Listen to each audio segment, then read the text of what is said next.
Siang-siang main catur. Makan talas di Cisalak. Terima kasih Pak Gubernur, kelas kami semakin banyak. Di balik setiap kemajuan, ada tekad yang kuat. Di balik setiap ruang kelas, ada harapan yang tumbuh. Sejak tahun 2021, SMKN 2 Indramayu menghadapi tantangan serius dalam ketersediaan ruang belajar. Jumlah ruang kelas yang tidak sebanding dengan jumlah siswa terus meningkat setiap tahunnya. Sistem mobile pun menjadi solusi sementara.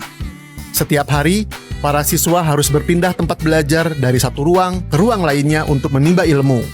Dengan dukungan anggaran sebesar Rp1.390.711.000, pembangunan 4 ruang kelas baru kini tengah berjalan. Progres pembangunannya sudah mencapai 65%. Saya mengucapkan terima kasih yang sebesar-besarnya kepada pemerintah Provinsi Jawa Barat, Bapak KDM, karena pertambahan 4 ruang belajar baru ini tentu saja membuat kami lebih bisa meningkatkan pola pembelajaran, lebih tertib karena kondisi perpindahannya menjadi tidak terlalu banyak.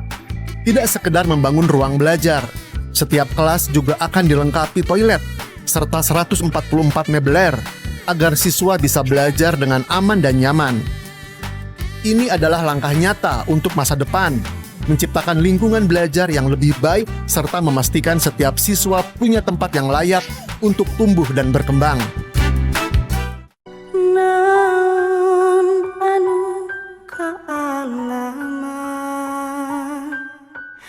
Jalan hirup rak lakonan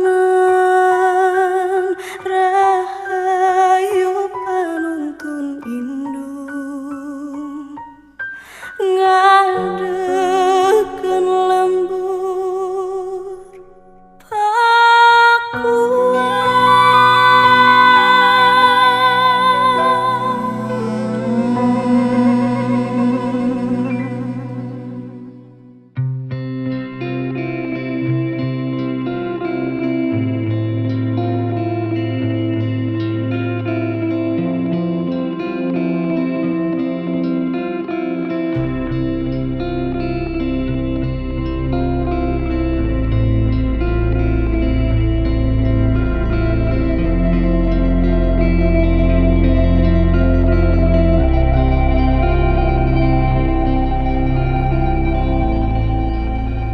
Bismillahirrahmanirrahim. Assalamualaikum warahmatullahi wabarakatuh. Sampurasun. Bapak dan Ibu saya hormati seluruh abdi negeri. Itu perbedaan karakter yang dibangun dalam dunia birokrasi, yang dibangun dalam pola lama dan pola baru. Birokrasi dalam pola lama itu memang feodalistik. Tetapi birokrasinya mengikatkan diri pada pekerjaannya, mengikatkan diri pada alamnya, dan mengikatkan diri pada negara. Itu perbedaannya. Sehingga kalimat birokrat di zaman dulu itu bukan ASN, tetapi kalimatnya adalah kalimat abdi negara. Dalam bahasa Sunda itu abdi negeri, dalam bahasa Jawanya abdi dalam. Abdi itu apa sih? Abdi itu turunan dalam bahasa Arab. Bahasa Arabnya adalah abid. Abid itu budak. Kalimat budak di sana bukan mencerminkan kalimat perbudakan, tetapi mencerminkan sebuah kalimat pengabdian. Karena kalimat pengabdian, maka di situ ada kalimat penghambaan. Menghambanya pada Allah dari sisi biologis, tapi dari sisi sosiologis itu menghambanya pada rakyat. Maka rakyat menjadi tuan. Maka kenapa saya menggunakan kalimat abdi negeri ini? Sesungguhnya saya ingin mengembalikan kembali letak persatuan itu dalam bahasa Indonesia. Tapi dalam bahasa yang lebih substantif adalah meletakkan kalimat persenyawaan. Artinya mensenyawakan antara yang mengisi dengan yang diisi. Karena mensenyawakan antara yang diisi dan yang mengisi, maka semuanya menjadi satu kesatuan. Dari sisi aspek teologisnya dan ilmu-ilmu tentang keimanannya, maka lahirlah dengan kemanunggalan. Nah, kalau sudah menjadi kemanunggalan, maka di situ tidak ada pembatas. Kalau sudah tidak ada pembatas, maka dia melekat. Kalau sudah melekat, maka dia bersenyawa. Kalau sudah bersenyawa, maka dia menjadi manusia totalitas. Manusia totalitas itulah yang disebut dengan Islam, yaitu penyerahan diri secara total. Dalam teologi Sunda itu ada kalimat begini: hirup ukur sasampuran, awak ukur sasampayan, sariring-riring dumadi, sarengkak saparipola. Sesungguhnya itu adalah sifat totalitas seorang hamba yang menyatakan dalam dirinya tidak ada pengakuan. Abdi Negri sesungguhnya menghilangkan seluruh pengakuan, akunya cuma satu, yaitu negara. Sehingga Pak Wakil Gubernur, Pak Sekda, seluruh kepala OPD dan kawan-kawan semuanya, termasuk yang dari Badan Kepegawaian Negara, saya ini pidato pertama saya jadi gubernur, Pak. Setelah 8 bulan memimpin di depan para pegawai, ini pidato pertama. Dan ini adalah apel pertama saya. Jadi yang pertama saya meminta maaf pada semuanya kalau pola berpikir, pola bertindak di Provinsi Jawa Barat mengalami perubahan total. Di mana letak perubahan totalnya? Saya ini orang yang sejak kecil itu mengalami pengembaraan. Pengembaraan saya itu seringkali menimbulkan tafsir yang salah. Sejak kelas 1 SD saya sering dibully sama teman-teman saya. Karena cara berpikir saya, cara bersikap saya, cara bertindak saya sangat berbeda. Di tempat mengembala kambing, karena saya dulu pengembala, saya sering dipukulin dan sering dimusuhin oleh teman-teman saya, kadang nyaris tidak punya teman, karena cara bersikap saya berbeda. Nah, seluruh sikap berbeda itu terus sampai hari ini. Nah, sehingga saya memahami politik itu bukan politik praktis, tetapi politik teologis. Karena memahami politiknya adalah politik teologis, maka bagi saya politik itu adalah perjalanan kemanusiaan dan perjalanan ketuhanan. Karena politik ini adalah perjalanan kemanusiaan dan perjalanan ketuhanan, maka ketika saya memegang jabatan hari ini menjadi gubernur, itu adalah perjalanan kemanusiaan dan perjalanan ketuhanan. Maka di situ ada narasi perjalanan pikiran, perjalanan rasa, perjalanan cinta yang saya selalu lahirkan dalam kata. Maka saya sering menulis lagu. Ada hampir 90 lagu yang saya buat. Apakah lagu itu tiba-tiba terkenal seperti Rindu Purnama hari ini? Tidak. Itu lagu dibuat sejak saya dibully.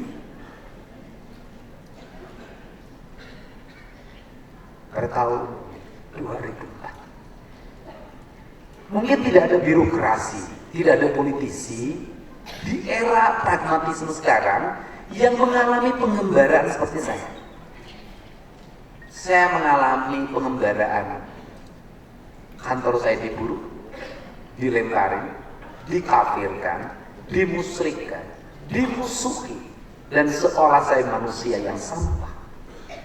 Saya hanya ingin menyampaikan pada waktu itu pada seluruh masyarakat bahwa saya ini orang Sunda.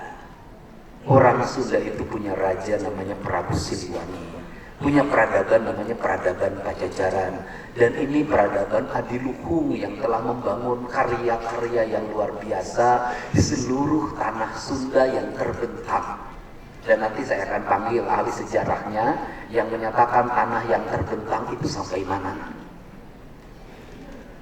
Di karya-karya agung itu, cirinya cuma satu. Dia mengedepankan rasa sebagai sendi dari seluruh kehidupan. Karena mengedepankan rasa, maka pembangunan harus ditata berdasarkan rasa. Karena pembangunan harus ditata dengan rasa, maka sesungguhnya bergerak dalam membangun itu adalah bergerak bersama semesta menuju Tuhan Allah Subhanahu wa Ta'ala. Tidak.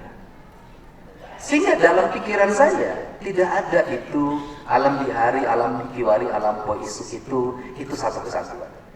Dalam pikiran saya hubungan horizontal dan hubungan vertikal itu satu kesatuan. Dalam pikiran saya, hubungan dengan alam, hubungan dengan manusia, hubungan dengan Tuhan adalah satu kesatuan. Orang yang baik terhadap alam, orang yang baik terhadap Tuhan, orang yang terbaik terhadap manusia, itu satu kesatuan. Tidak ada orang mengaku baik pada Tuhan, merusak alam. Tidak ada orang mengaku baik pada Tuhan, kemudian jahat terhadap manusia. Tidak ada. Sehingga keimanan manusia dalam pandangan saya dari sisi kemanusiaan, bukan dari sisi ketuhanan, ini takut salah tafsir, adalah tergantung pada rasa yang dimiliki. Ketika dia melihat penderitaan orang kemudian tergerak dan empati dan kemudian bergerak membantunya, dalam pandangan saya itu adalah manusia beriman. Ketika melihat alam dirusak, dia menangis, dalam pikiran saya dia beriman. Ketika melihat saluran sungai kotor, pekat, kemudian dia turun memungutnya, dia beriman. Ketika melihat air mata orang jatuh dan kemudian dia tersentuh hatinya, itulah beriman. Karena dalam kaidah agama, iman selalu bersama amal soleh. Tidak ada iman berdiri sendiri dalam kerangka berpikir teori imanensi. Imanensi pasti transendensi. Nah, kerangka itulah yang menggerakkan pikiran.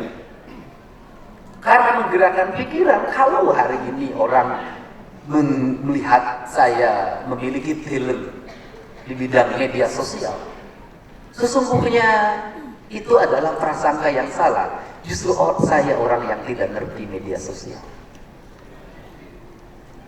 Kalau orang beranggapan saya punya talent bisa memilih diksi, kata-kata yang tepat, memposting sesuatu yang tepat, yang melahirkan gelombang publik yang empati, justru itu salah. Saya tidak ngerti ilmu algoritma.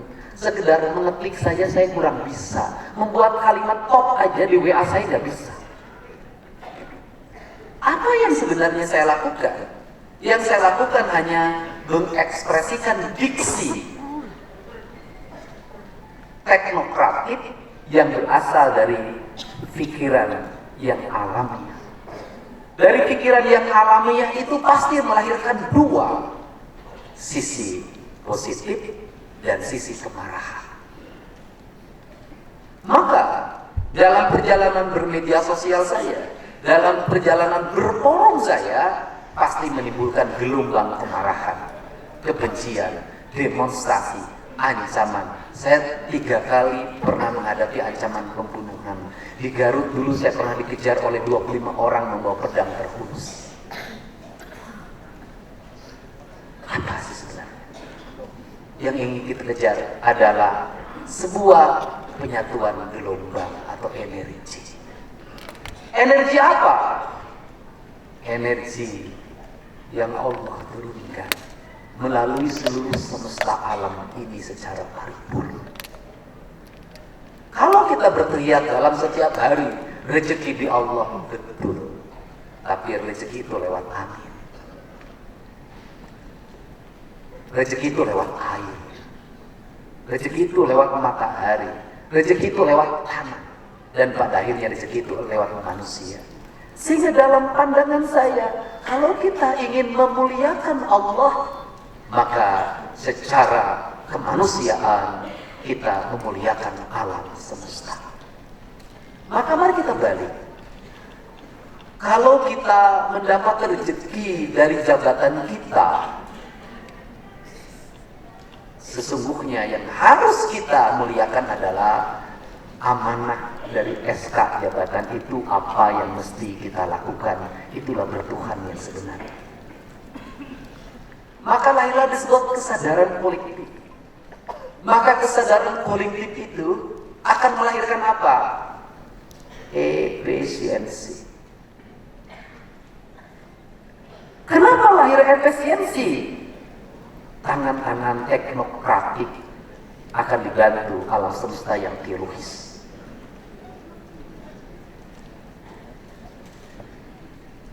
Yang membuat gambar video Rindu Purnama Tadi bukan ahli dinas informasi komunikasi. Enggak. Sekarang mari kita bicara tentang statistik. Pertama, statistik berita tentang Jawa Barat mendominasi berita di seluruh Indonesia. Dalam setiap waktu viral. Pertanyaannya adalah, apakah itu berasal dari anggaran yang besar? Apakah Provinsi Jawa Barat punya konsultan media? Apakah Provinsi Jawa Barat punya penasihat politik, ahli? Cek anggaran Dinas Informasi Komunikasi. Yang ada adalah penurunan anggaran dari anggaran kerjasama media 50 miliar jadi 3 miliar. Itu pun saya tidak tahu kerjasama sama siapa, saya pernah ngurusin. Apakah Provinsi Jawa Barat punya buzzer yang dibayar lewat dana APBD, yang disimpan di setiap OPD, disimpan di Dinas Informasi Komunikasi, yang gajinya ada yang 20 juta, 15 juta, paling kecil 6 juta. Saya waktu itu suruh menghentikannya, nggak boleh ada. Siapa buzzer kita? Buzzer kita adalah seluruh rakyat Jawa Barat dan seluruh rakyat Indonesia yang berempati terhadap seluruh kebijakan yang diambil oleh Pemprov Jabar, yang menggerakkan hatinya, yang menggerakkan pikirannya, yang dia berani maju ke depan. Dia katakan, kebijakan ini benar, kebijakan ini bagus. Terserah Anda. Lahir gelombang algoritma yang digerakkan oleh seluruh semesta tanpa biaya.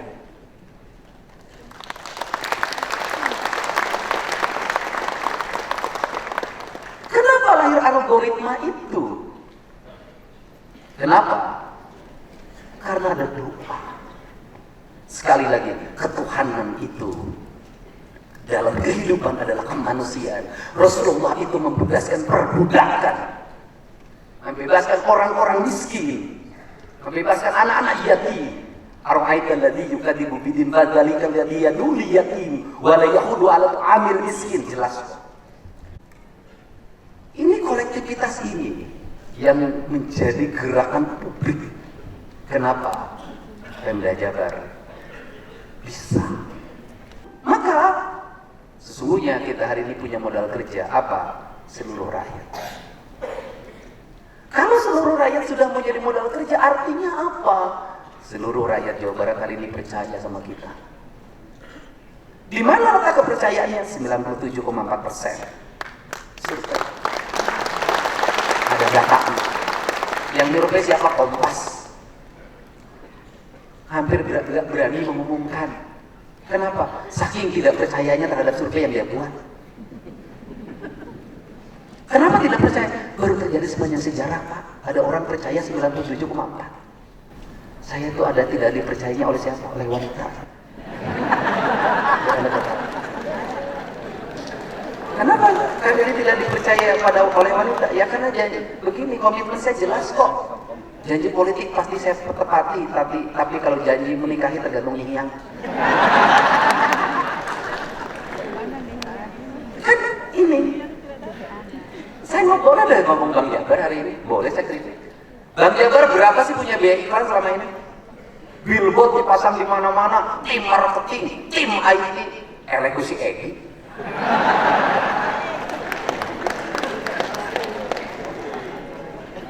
Benar nggak? Bang Jabar punya tim marketing, tim IT, nyun billboard di mana-mana, gerakan menabung, kawan orangnya. Si Egi datang isi. Nah, elekusi Egi ini. Artinya apa? Hari ini di pola komunikasi media digital saat ini banyak yang sesuatu yang tidak bisa diprediksi itu terjadi. Bisa, tiba-tiba orang menjadi terkenal, bisa, gampang.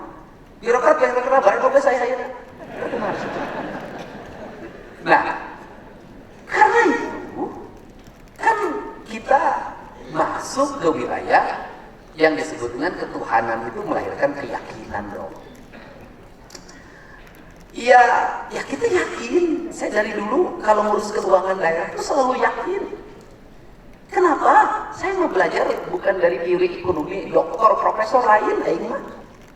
Saya belajar keuangan dari siapa? Tinung aing, Mekar City. Sudah. Mekar City ya sekolah SD, lebih sama saja nulis, anaknya 9.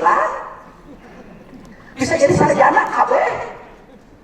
Sama bapak saya cuma 250 bata itu setara dengan hampir 1/4 hektar Tenanyuk. Tidak pinjam luar negeri, tidak. Pinjamnya cuma ke BRI, Jen Bank Jabar, itu aja. Pinjam, nanti bayar lagi pinjam. Bisa. Artinya apa? Kenapa ibu kita bisa punya keyakinan seperti itu? Apakah para birokrat bisa? Bisa. Abdi negeri, istilah sekarang ASN, sama dengan ibu saya punya keyakinan. Di mana letak keyakinannya? SK-nya di Bank Jabar, sisa 300.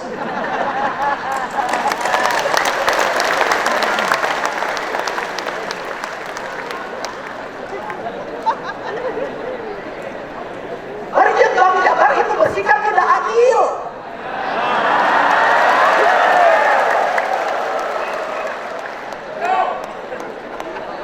Dia mungkin ke konglomerat 750 miliar si beleguk teh. Dia mungkin ke kelompok UMKM tai pedut. Itu para rubuh teh geningan. Ya nggak jelas itu kan, banyak yang banyak UMKM baik, tapi banyak UMKM yang pura-pura jadi UMKM. 250 miliar, terbayar. Pinjam doi di BUMN di Jakarta 3,4 triliun, can bayar tadi kayaknya. Nah, hari ke ASN.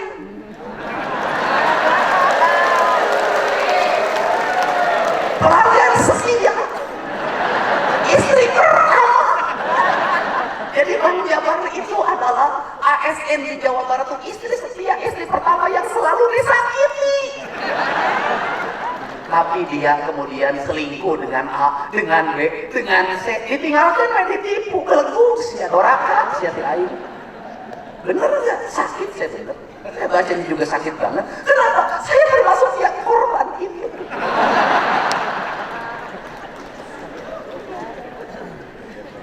Saya tuh ngalamin berhenti jadi bupati pinjam duit.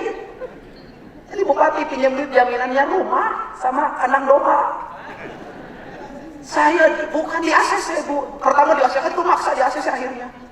Kalau ditunangkan telat 2 bulan bayar, imah aing diukur. Tapi kak orang teh, aing teh mantan bupati atau jadi imah aing yang diukur caing teh. Aset lo pakai tenang we atuh. Tapi menjelang pencalonan gubernur saya lunasin. Aing kapilih, awas ya ku aing.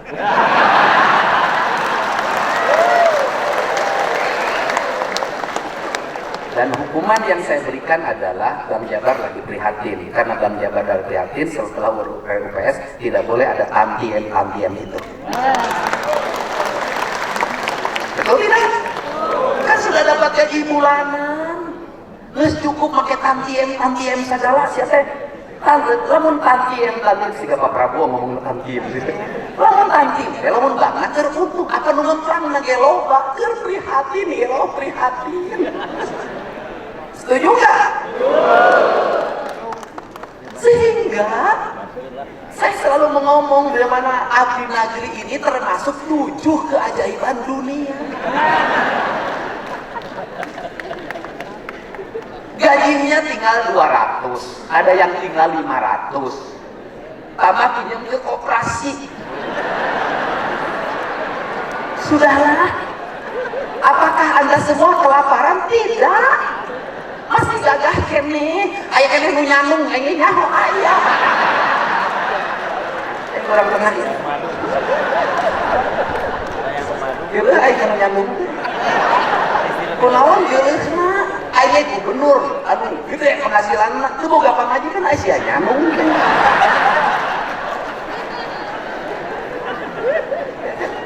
Nah, jadi ini problem, ini keyakinan.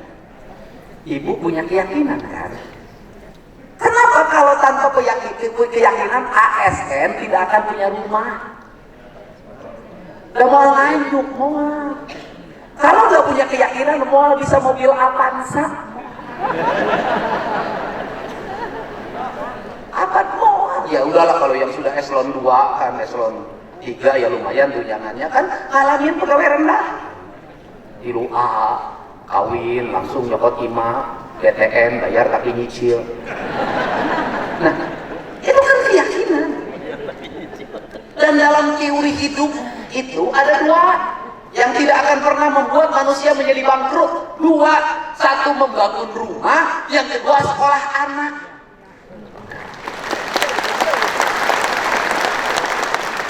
Saya ngalamin. Jadi orang yang bangun rumah, saya tuh ngalamin punya rumah kecil. Gitu. Hanya dua. Yang membuat bangkrut itu yaitu satu, boga di Nora. Benar nggak?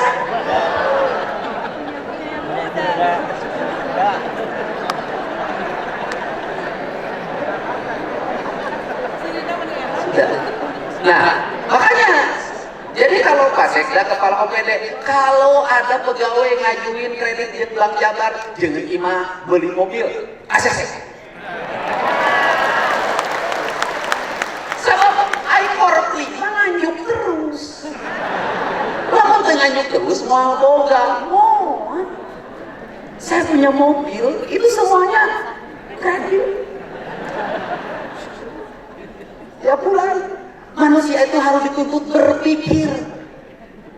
Jadi ASN itu adalah orang-orang yang berpikir. Kapan ASN berpikir? Tanggal hiji jeung tanggal 2.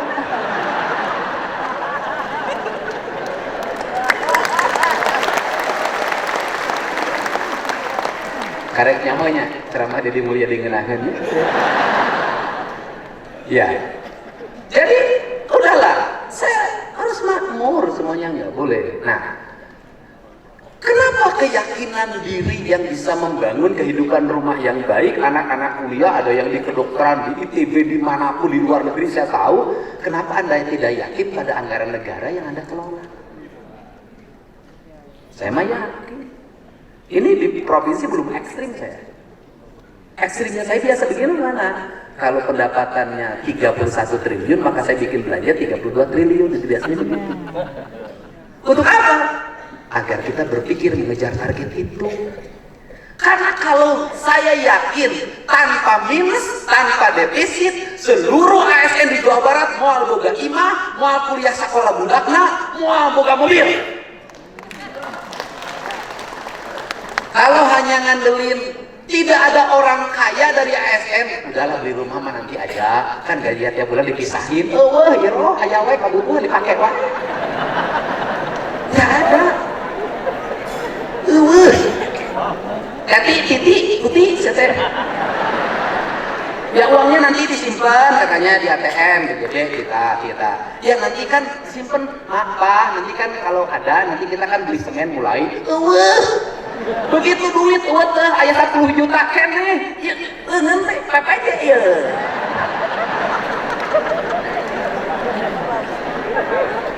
Apa saya yang segala digesek? Makanya saya tidak punya kartu kredit sampai sekarang. Saya tuh punya penyakit eta. Lamun ngabalanjaan kamu kosong bebelian.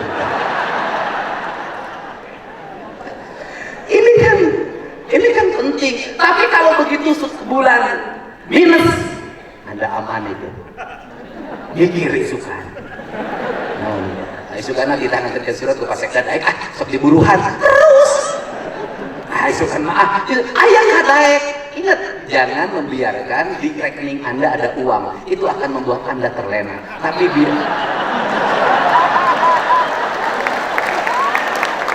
jangan. Apalagi kaum laki-laki, jangan dibiarkan di rekeningnya itu banyak uang. Kenapa? Anda hanya akan membahagiakan istri Anda. Tapi Anda lupa terhadap masa depan Anda setelah pensiun. Tapi perbanyaklah aset. Waduh. Perbanyaklah aset. Saya nitip Pesan sama seluruh ASN, perbanyaklah aset. Kalau Anda orang Ciamis, perbanyak aset di Ciamis. Kalau Anda orang Garut, perbanyak aset di kampung halamannya. Perbanyak untuk apa? Agar Anda ketika pensiun pulang ke kampung gagah.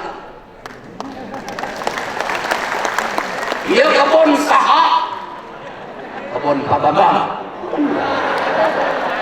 Iya imah kontrakan saha.